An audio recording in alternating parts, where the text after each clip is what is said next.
Okay, our Mustang GT is pretty much back together. The engine cover is still off, but that's because I wanted to show you a couple of things that might help you out here.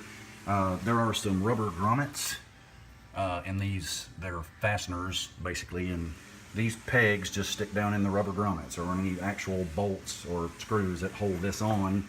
So don't be fooled by these little guys like this one, because it's those are not, you don't have to remove those to get the cover off. Now, just a quick run through on some things that you'll probably need to know. Obviously a lot of this stuff has to be either loosened or removed, so first thing you want to do is take off the lid to the airbox cover. Then this clamp comes loose, slide all that out of the way.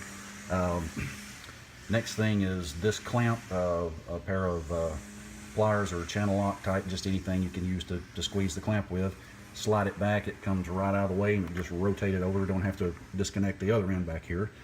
And these have a little plastic clip that holds them in place.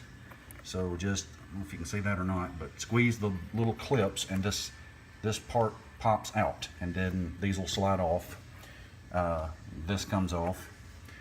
And then there's a hose clamp that holds, see if I can find the screw for it. Yeah, there it is. Just put a flathead screwdriver in there, loosen this clamp up, and then this whole piece will slide off, and just lay it back over on top of the engine. You won't have to remove several things if you'll just fold it back over out of your way, and that'll give you really good access to all the parts that you need to get to in order to replace the part, which is the piece that this hose connects to. So obviously then this hose has to come off.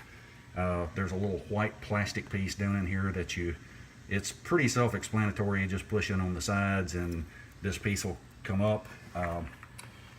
The most difficult part was removing the short hose that goes from the water pump to the lower radiator hose.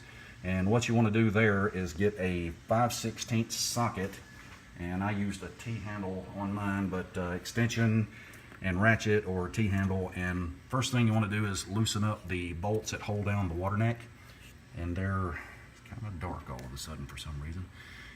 They're right down in there. There are two bolts that hold that down, so just loosen them up so that it can move around a little bit. And then there's also a bolt. This is the part I removed. As you can see, there's a bolt hole in that in the bracket, so it's also a 5/16 bolt. So just remove that, and this part will slide right out. And just drop the new one down in there, put the bolt back in, and reverse the process that you used to take the thing apart. And it didn't take long at all.